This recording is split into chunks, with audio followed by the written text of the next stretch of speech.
Vamos rezar então, vamos nos preparar para nós podermos fazer bem aquilo que nós viemos fazer hoje, que é, óbvio, em primeiro lugar, fazer a meditação, fazer o exercício, e a segunda parte, a mais importante, rezar, estar diante de Deus e continuar o nosso caminho de preparação para a Páscoa. Vamos lá então, vamos cantar, vamos tocar para nós rezarmos, para nós nos prepararmos bem. Vamos então pedir a Deus que Ele nos conduza nesta noite. Vamos pedir ao Espírito de Jesus que acalme o nosso coração e os nossos tantos barulhos. Nós somos tão agitados, tão barulhentos, tão dispersos. Vamos pedir então, cantando, que o nosso coração entre nessa dinâmica quaresmal de silêncio, de recolhimento, de intimidade. Vamos cantar, meus irmãos, com muita força. Tu és no escuro, O outro lado do muro, tu és vento de liberdade, caminho, vida e verdade. Sem ti não sou. Não importa por que caminhos vou, eu sei que tu vais comigo. Tu és a certeza no perigo.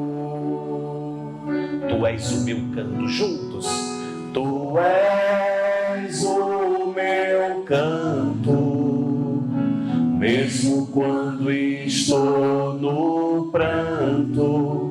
Tu és o meu destino, és verdade, és vida e caminho.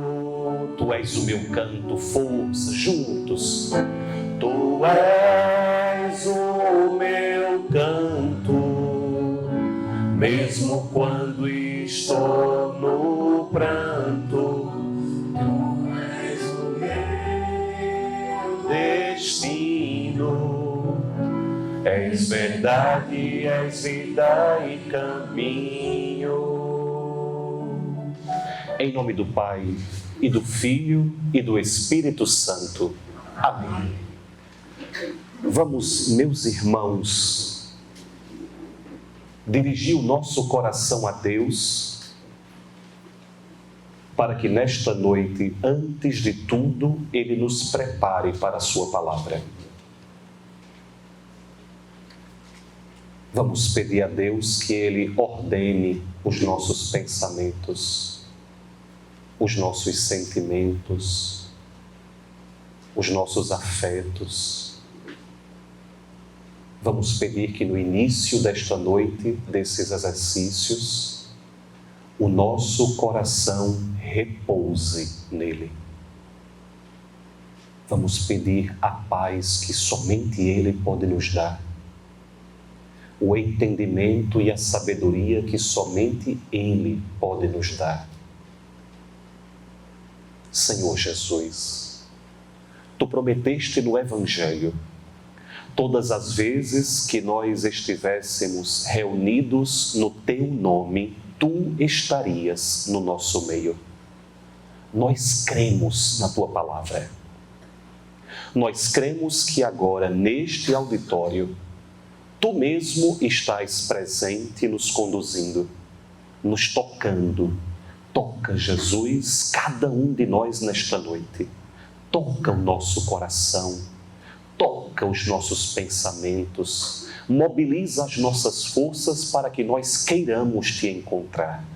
para que nós queiramos nos converter, para que nós queiramos nos aproximar de Ti, para que a nossa vida nessa quaresma se transforme. Por isso nós vamos pedir o Teu Espírito, e que seja o Teu Espírito a nos conduzir nesta noite como Ele Te conduziu no deserto. Com muita confiança, vamos pedir o Espírito de Cristo.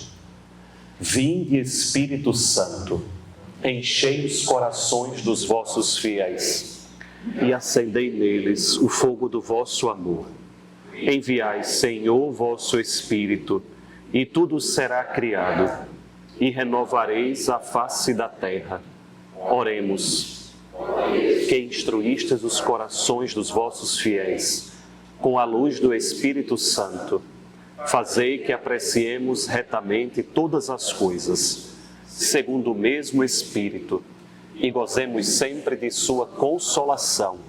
Por Cristo Senhor nosso. Amém. Em nome do Pai, e do Filho, e do Espírito Santo. Amém.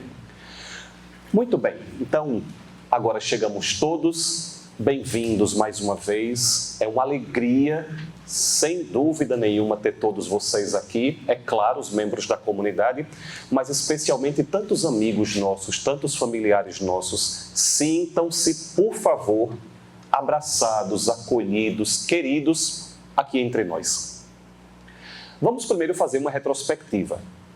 No exercício passado, eu vou fazer uma recapitulação daqui a pouco, mas como eu estou vendo alguns que eu acho que não estavam na semana passada, acho importante a gente partir de onde a gente concluiu, né? A gente concluiu o exercício da semana passada falando sobre o tema desses exercícios. Nós vamos nos dedicar nesta quaresma a ver Deus face a face, vendo a nossa própria face. Nós vamos nos encarar para encarar Deus. Nós vamos nos procurar e assim procurar a Deus. Vamos então primeiro fazer uma recapitulação. Vamos lá.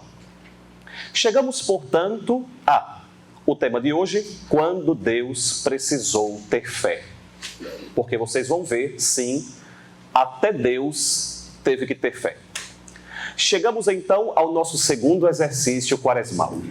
Lembrar sempre o que dizia o servo de Deus, Dom Helder Câmara. É graça divina começar bem, graça maior persistir na caminhada certa, mas a graça das graças é não desistir nunca.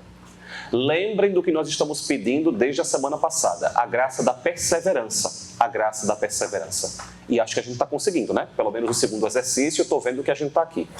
Lembrar aquilo que dizia, eu quando era jovem, agora não sou mais tão jovem assim, né? Quando eu era jovem, gostava muito de uma frase de um dramaturgo que alguns de vocês devem conhecer, Bertolt Brecht. É mais ou menos assim. Há homens que lutam um dia e são bons. Há homens que lutam muitos dias e são melhores. Mas há os homens que lutam toda a vida. Esses são imprescindíveis. Há homens que lutam um dia e são bons. Há homens que lutam muitos dias e são melhores. Mas há os homens que lutam toda a vida. Esses são os imprescindíveis. Há os cristãos que seguem Cristo por 1 ano e são bons. Há os cristãos que seguem Cristo por 10 anos e são muito bons. Mas há os cristãos que seguem Cristo por toda a vida. Esses é que são os imprescindíveis. Os imprescindíveis são os que seguem na perseverança até o fim. Então, recordar disso do que diz Dom Helder. A graça das graças, não desistir nunca. É o que nós estamos procurando fazer aqui hoje. Não desistir de nos exercitar e caminhar rumo a Deus.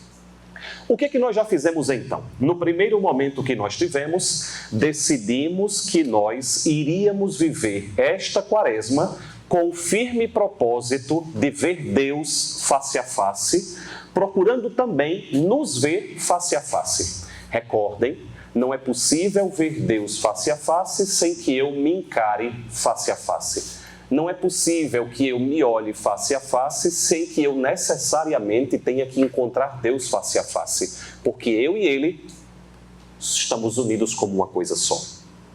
Afinal, a face que veremos na eternidade está diretamente relacionada à face que construímos de nós mesmos nesta terra. Para São Paulo, que é o nosso principal guia nesse itinerário de Quaresma, isso só é possível se nós temos 3 virtudes: a fé, a esperança e a caridade. Primeiro, para nós encontrarmos a Deus face a face, primeiro é preciso crer. Segundo, é preciso esperar. Terceiro, é preciso amar. Porém, e agora a gente começa, a primeira coisa na vida espiritual, atenção, a primeira coisa na vida espiritual não é crer, mas ser crido. Eu vou dizer de novo. A primeira coisa na vida espiritual não é crer, mas saber-se crido. Não é esperar, mas saber-se esperado. Não é amar, mas saber-se amado.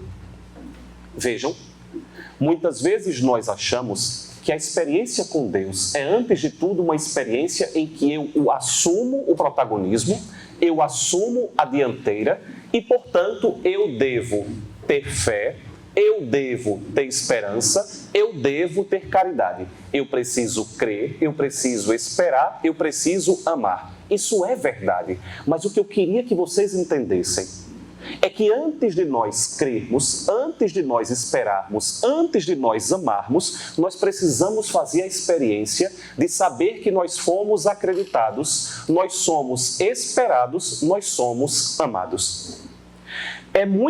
Hoje, o que nós vamos fazer hoje é colocar uma lupa sobre o dom da fé.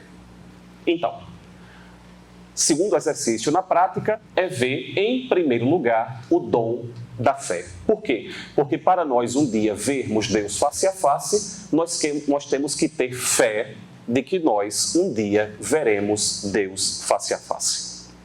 É muito importante nós não perdermos de vista aquilo que nós dissemos no exercício passado.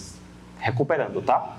Se Jesus nos convida a um caminho de maturação da fé, é porque também Ele, antes, empreendeu esse percurso. Há uma coisa muito bonita em ser discípulo de Jesus, entre muitas. Há uma coisa muito bonita em ser discípulo de Jesus. Ele nos pede aquilo que antes Ele mesmo fez. Se é verdade que Ele nos chama a crer em vários momentos no Evangelho, é igualmente verdade que Ele também foi aprendendo a crer. Sim, Jesus convida os discípulos o tempo inteiro a crescerem na fé. Lembram? Vão lembrando aí a quantidade de versículos em que Jesus convida os discípulos a crer, a ter fé. Isso é tão relevante que nós o escutamos dizer lá no início da Quaresma. Lembrem, lá na quarta-feira de cinzas, Ele nos disse: convertei-vos e crede no Evangelho. Lembram? Vejam, a Quaresma começa Jesus convidando os discípulos a crerem e a se converterem. Convertei-vos e crede no Evangelho. Convertei-vos e crede no Evangelho.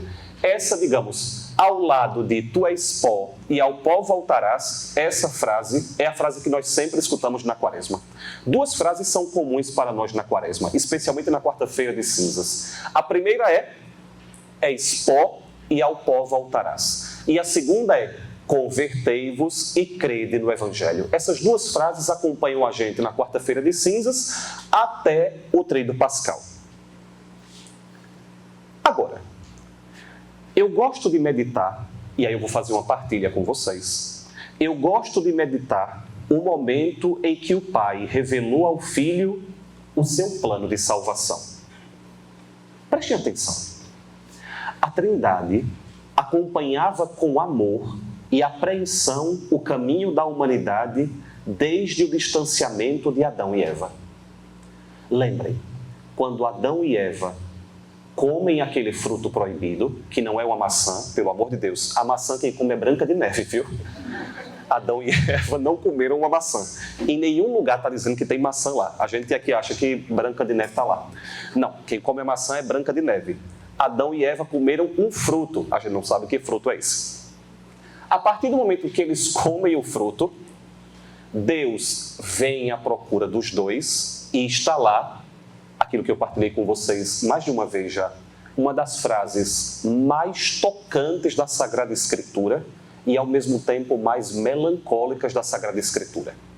Deus desce, começa a procurar Adão e Eva e ele pergunta: Adão, onde estás? É uma das primeiras perguntas que Deus faz na Sagrada Escritura. Onde estás, Adão? E é uma pergunta que serve para mim e para vocês hoje, né? Onde estás, Rita, Nelson? Onde estás? Onde estás, Soninha? Onde estás, Marine? Onde você está hoje? Onde você está? Eu que te procuro, onde você tem estado? Por onde você tem passado?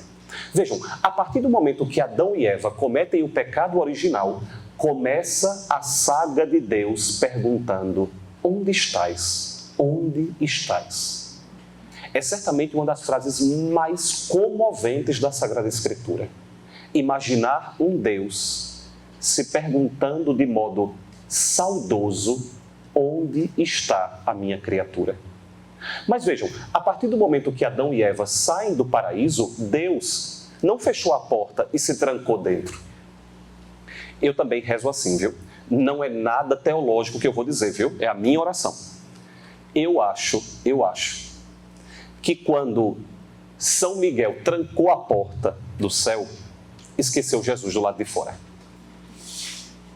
E desde então começou a saga de Deus procurando a mim e a vocês.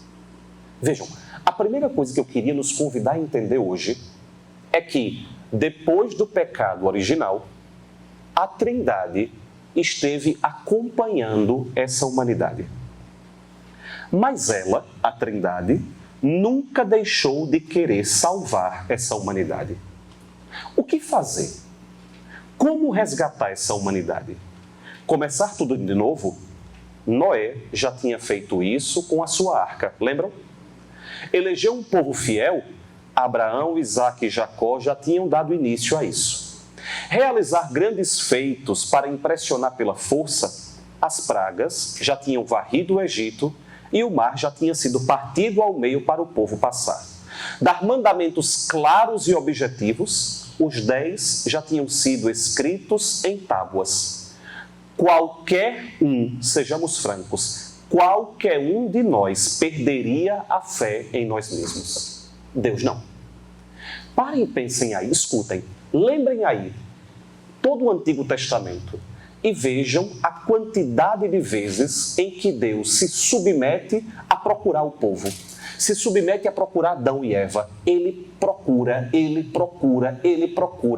Vejam, eu preciso dizer, o Antigo Testamento é uma sucessão de fracassos de Deus.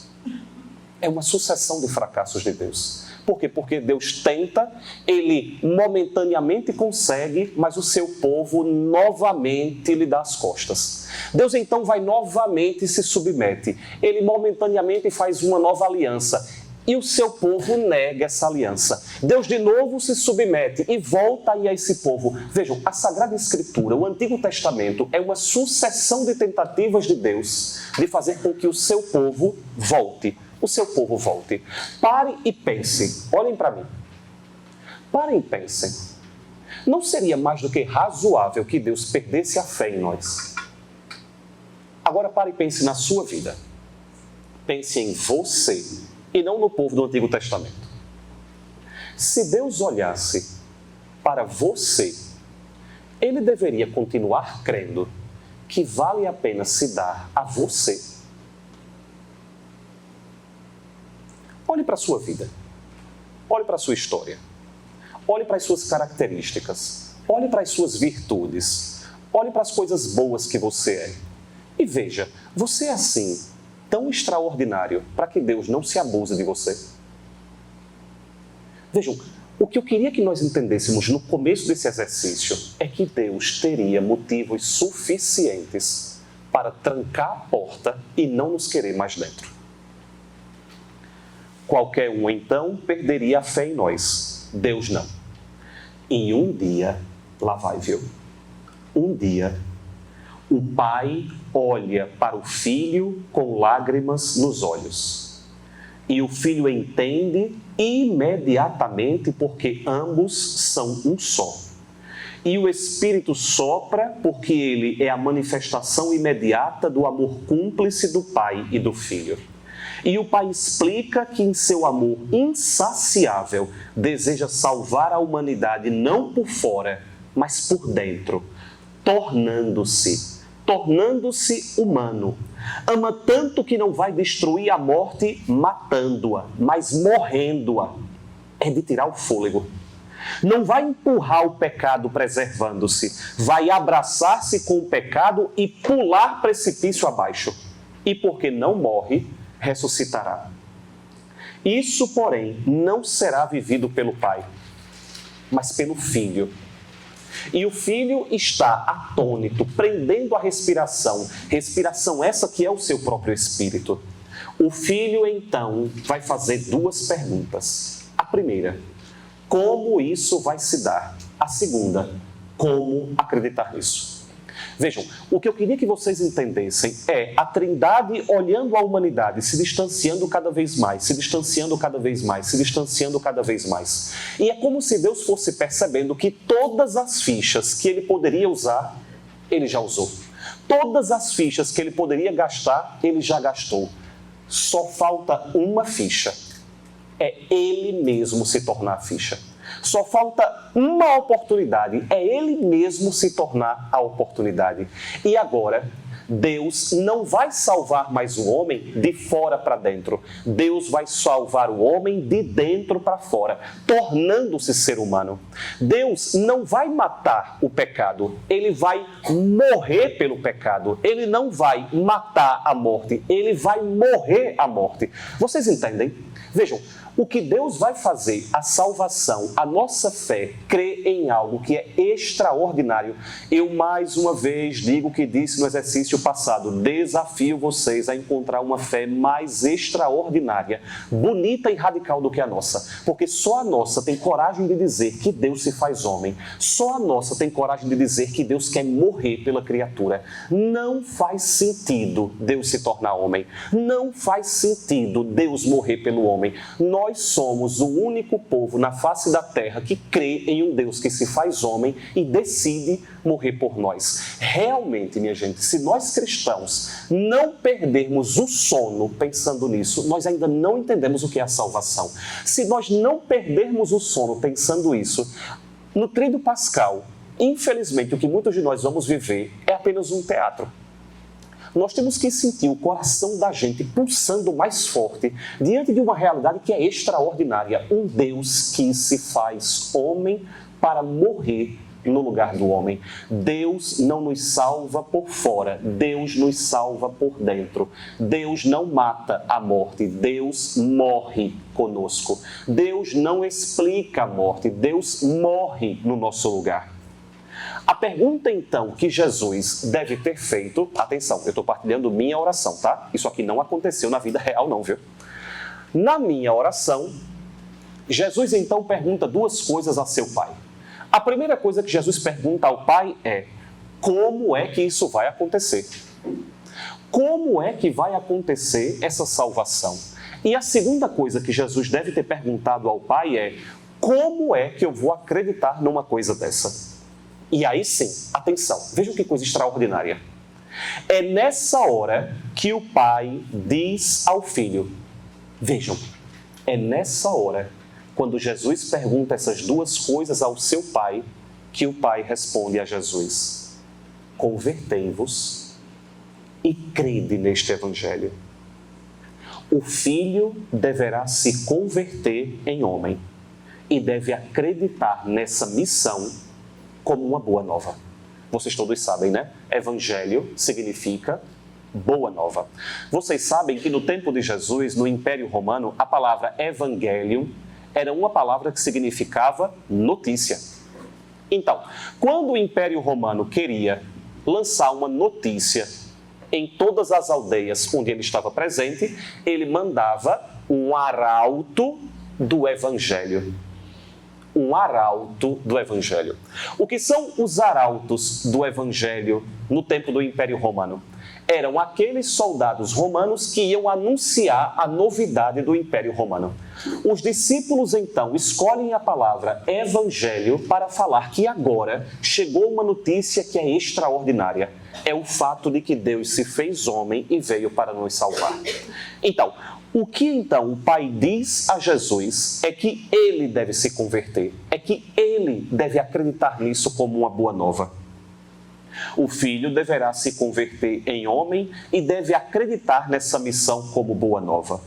O que eu gostaria então que nós meditássemos antes de tudo é que a fé que Jesus pede de nós não é outra coisa senão uma fé que ele mesmo precisou exercitar e aderir.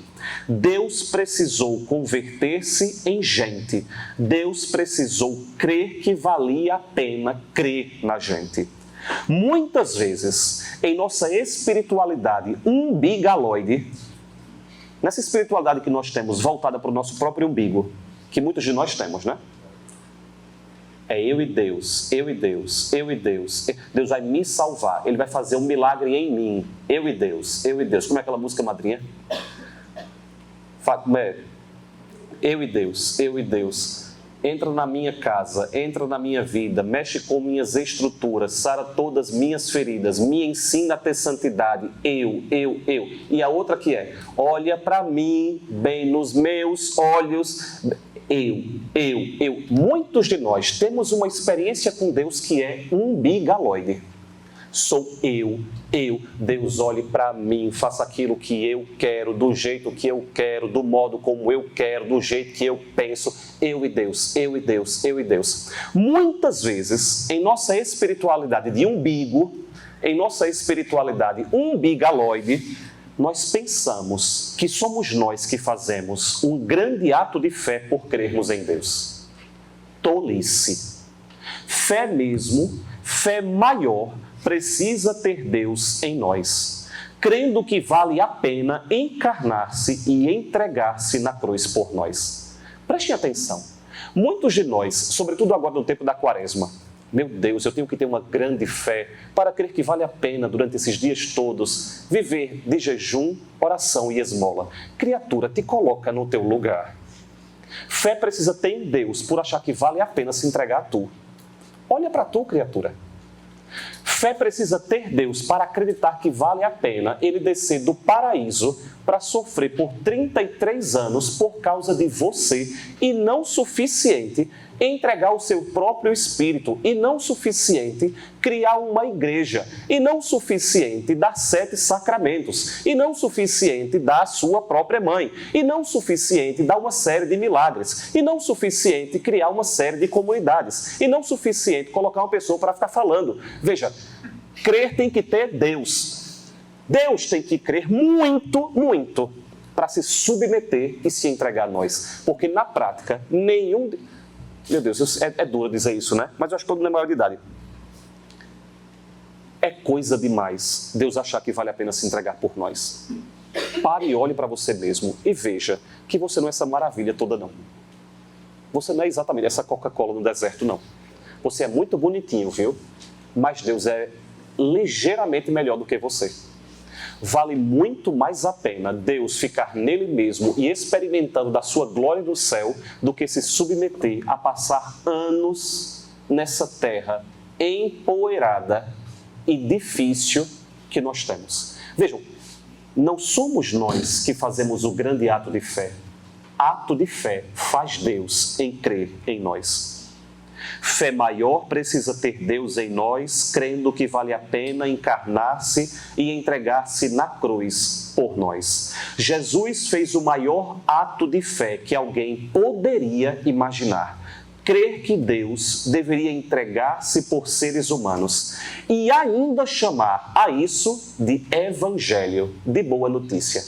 Já pararam para pensar? Jesus poderia ter vindo e já teria feito muita coisa, mas na hora de anunciar para os discípulos, ele poderia ter dito: minha gente, estou anunciando um problema. eu me tornei homem e vim morrer por vocês. E se ele dissesse isso, era compreensível. Porque para ele, qual é a boa nova? Ele se tornar homem e morrer por nós. Vejam o tamanho da crença de Jesus. Aí sim, agora sim, nós podemos e até devemos assumir a nossa parte, convertendo-nos e crendo nesse evangelho. Vejam, antes de crer, saber-se crido. Ok? Decorem, viu? Cai na prova. Antes de crer, saber-se crido. Antes de crer, saber-se crido.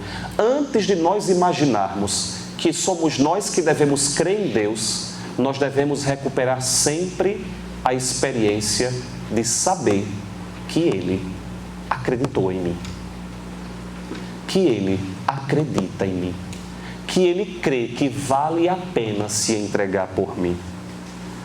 Atenção, conversão e crença, grifem, viu? Conversão e crença caminham juntos. Por isso Jesus diz, convertei-vos, crede. Convertei-vos, crede. Convertei-vos, crede. Conversão e crença caminham juntos. Por quê, Gabriel? Só pode crescer na fé aquele que cresce na conversão. E só pode ir se convertendo aquele que vai exercitando e aumentando a sua fé. Por que esforçar-se para se converter se não cremos que isso é apelo de Deus? Por que crer em Deus se isso não nos chamar a uma conversão? Uma fé que não converte é somente um ansiolítico. Uma conversão sem fé é um masoquismo. Eu vou dizer de novo, viu? Se a nossa fé não nos interpela a uma conversão, a nossa fé e o Rivotril é a mesma coisa. É duro, né? Mas é assim. Se a nossa fé não nos faz pessoas melhores, a nossa fé é apenas um ansiolítico. A nossa fé é somente aquilo que os freudianos dizem, uma projeção para a gente aguentar a vida. E muitos de nós cristãos vivemos desse modo. Muitos de nós cristãos damos razão a Freud, Lacan e companhia limitada. Que a fé é somente um ansiolítico, é somente um jeito da gente apaziguar o drama da vida da gente. Como a gente não aguenta o fato de que a gente está sozinho no mundo, a gente criou a ideia que Deus existe. Como a gente perde, quando a gente se torna adulto, o nosso pai, a gente então chama uma entidade maior de pai. Vejam, uma fé que não nos interpela a uma mudança de vida é só um ansiolítico mesmo.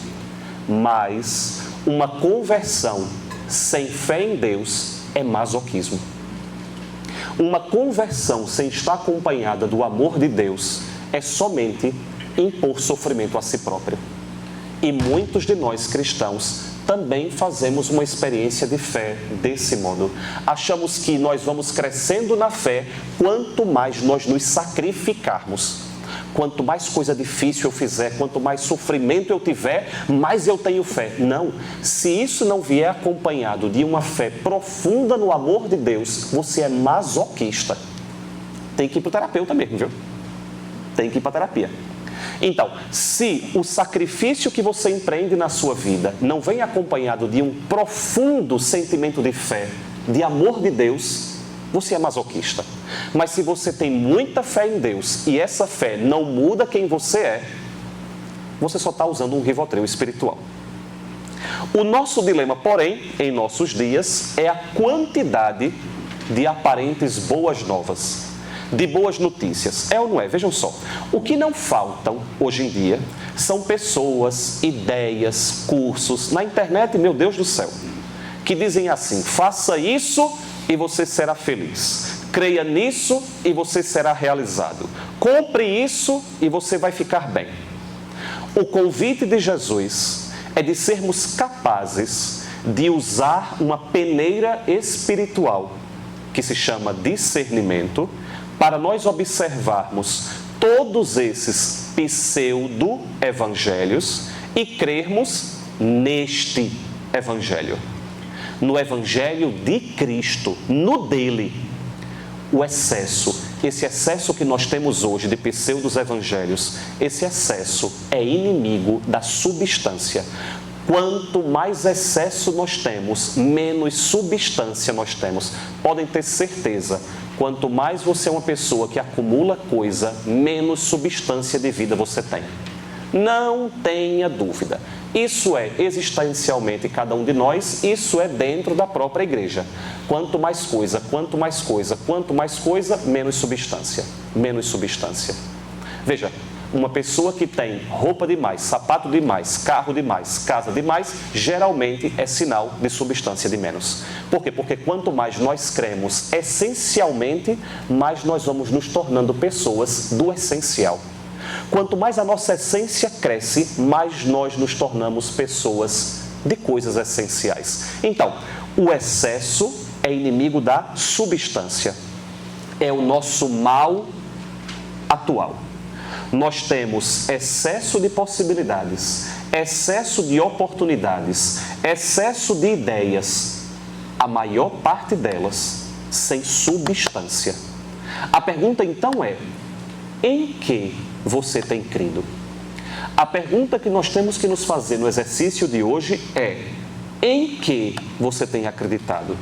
Jesus tem uma proposta de evangelho.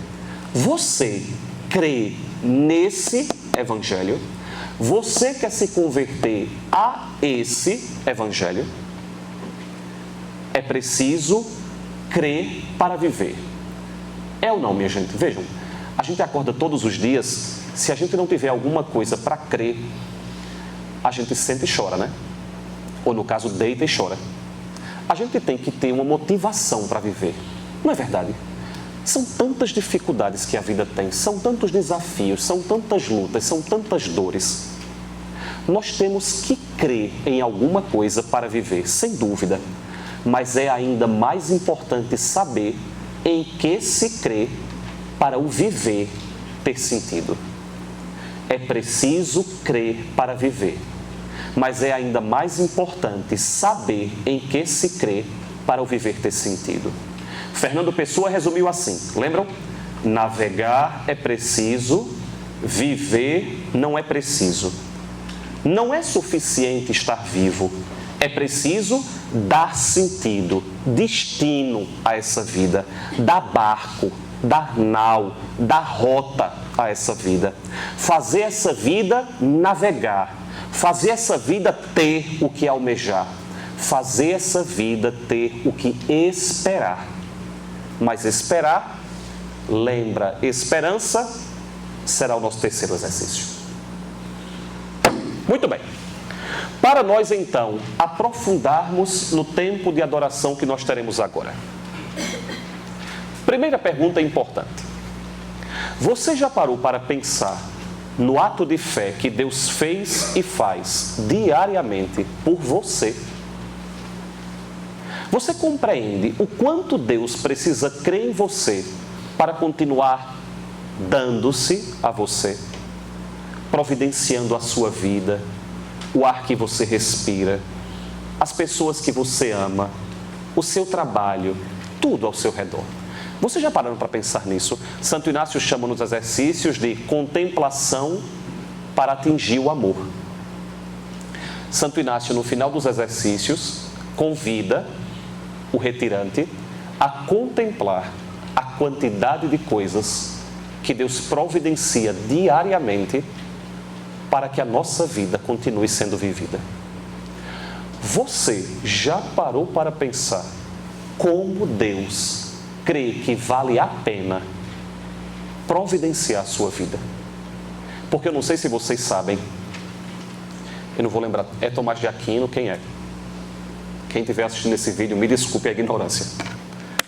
Um deles diz assim: nós somos como... Aqui tem uma cruz. Mas é isso aqui. Isso aqui sou eu e vocês, tá? Isso aqui é a mão de Deus. Acho que é Tomás de Aquino. Depois vocês procuram na internet.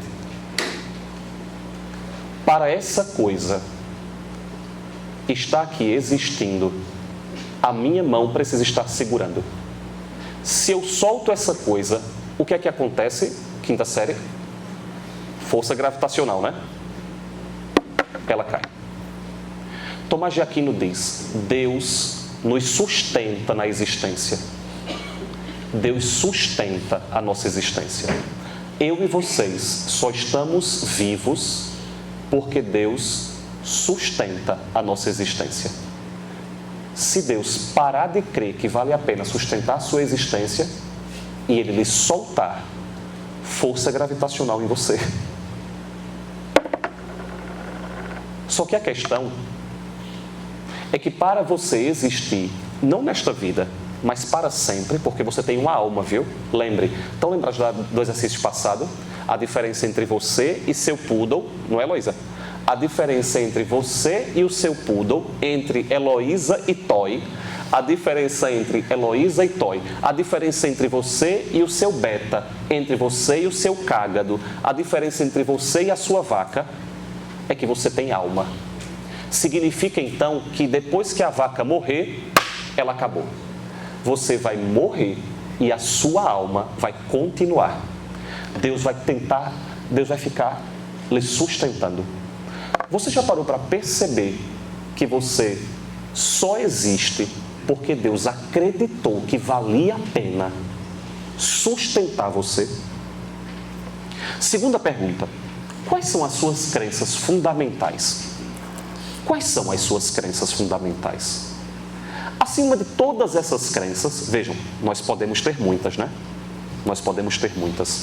Mas, acima de todas essas crenças, está Deus. Você crê realmente em Deus? Mas você crê em Deus de tal modo que a proposta de vida dele você adere? Porque lembrem nos evangelhos, quem são os primeiros que dizem que Jesus é Deus? Os demônios. Lembram? Crê em Deus, até os demônios creem. Você crê? Muitos de nós nos achamos o máximo, né? Eu creio em Deus. Aquela música lá, eu creio em Deus, eu creio em Deus. É linda e vamos cantar mesmo. Mas muitos de nós cantamos se achando a própria Teresa d'Ávila, o próprio São João da Cruz. Eu creio em Deus. Meu amor, o demônio também crê em Deus, viu? O fato de você crer em Deus não significa muita coisa, não. Você tem que crer em Deus e viver conforme Deus pede. Aí a sua crença é uma crença que faz sentido. Lembrem, assim que Jesus começa a aparecer, os demônios dizem: Filho de Deus, vieste para nos importunar. Estão lembrados? Jesus começa o seu ministério e aí os demônios se irritam e aparecem o tempo todo para Jesus dizendo isso. Filho de Deus, vieste para nos importunar. Vejam, até o demônio sabe que Deus é Deus. O fato de você crer em Deus não significa muita coisa. Você adere à proposta de Deus. E a terceira coisa, muitíssimo importante agora na quaresma: como anda a sua conversão? Aí é que a porca torce o rabo. Como anda a sua conversão? Você está empenhado nisso ou há algum tempo deixou de lado? Tipo assim, Deus me conhece, Deus me ama. A misericórdia de Deus. Quem era, meu Deus? Era o Dom Henrique que dizia: Deus é pai, não é avô não, viu? Se você colocar o neto no colo do avô, o neto vai bater na cara do avô e o avô vai dizer: ah, que lindo! Aí o pai chega e diz: que lindo nada, não pode bater na cara de vovô. Mas o avô, bata de novo. Deus é pai, não é avô não, viu? Deus é pai, não é avô. O avô deixa, pinta miséria o menino. O pai está ali para mostrar ao menino que ele não é o centro do universo. Deus é pai, não é avô. Como anda a sua conversão? Você está empenhado nisso ou há algum tempo deixou isso de lado? Como está a sua vida desde a última confissão? Quem quer dizer qual foi a última confissão? Faz um ano? Tem gente que foi a semana passada. Mas talvez alguns de nós estejamos com a confissão inválida. Inválida não, como é que disse? Defasada. Inválida, meu Deus do céu, vou eu me confessar. Todo respeito, viu, Jesus? Talvez alguns de nós estejamos com a confissão da quaresma do ano passado, né? De duas, uma. Ou você é Santa Terezinha, o que não está aparecendo. Ou você é Santa Terezinha, ou você, eu vou dizer de um modo mais educado, porque tem algumas pessoas que têm uma cara tão educada, ou você é negligente com a sua vida espiritual. Ou você não tem vergonha na cara, né? Veja, o que a igreja diz é que a gente deve se confessar pelo menos uma vez por ano. Pelo menos. Meu velho, você tem que se garantir muito para só se confessar uma vez por ano. Você tem que ser bom demais, pai. Você tem que se garantir muito para você só se confessar uma vez por ano. Veja, eu não estou dizendo que você precisa ficar neurótico todo dia e se confessar. Não precisa disso, de jeito nenhum. Mas levar a sério a sua conversão. Da última confissão para agora. E aí? E aí? Da última confissão para agora. Será que está na hora de procurar novamente se confessar? Será que alguns de nós aqui não deveria sair daqui hoje e não ligar para padre nenhum, pelo amor de Deus? Se disserem que fui eu que sugeri, eu mato vocês. Mas será que não seria bom sair daqui hoje e ficar de plantão na frente de uma igreja e amanhã, quando o padre abrir, dizer: padre, só um minutinho, que eu estou prestes a ir para outro lugar. Deixa eu ver se eu consigo me dar uma confessada. Vejam, talvez alguns de nós estejamos precisando, nesse tempo de quaresma, levar a sério isso. A própria conversão, minha gente. A própria conversão. Muitos de nós cristãos acreditamos tanto na misericórdia de Deus que achamos que a vida é um passeio. E achamos que Jesus veio morrer na cruz porque estava sem ter o que fazer no céu. Não, meu filho. Lembre de Santo Agostinho. A cruz é um espetáculo de terror para mostrar o tamanho da nossa distância de Deus se nós não estivermos nos convertendo. Jesus na cruz é um aviso do que eu e vocês somos capazes de fazer. E por isso nós temos que nos converter, voltar para Ele, voltar para Ele. Muito bem.